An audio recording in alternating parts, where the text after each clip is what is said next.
এই ছেলে, তোমাকে বলছি তুমি সাবধান থেকো।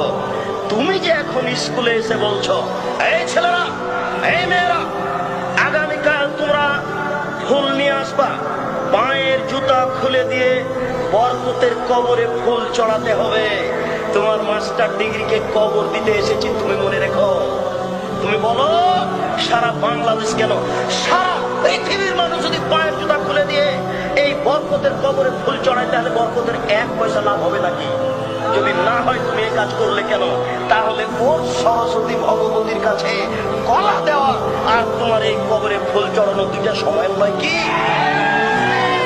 তুমি মুসলিম, তুমি মুসলিম, তুমি চিররণবীর, তুমি মরণকে করো না ভয়।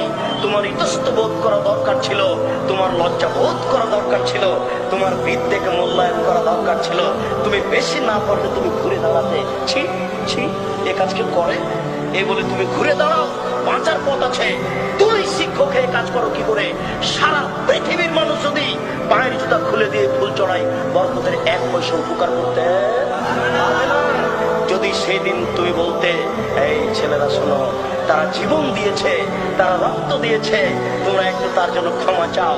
তোমরা বলো, আল্লাহ এদেশের ভাষাকে টিকানোর জন্য বরকত জীবন দিয়েছে, তোমার দরবারে ক্ষমা ভিক্ষা চাচ্ছি।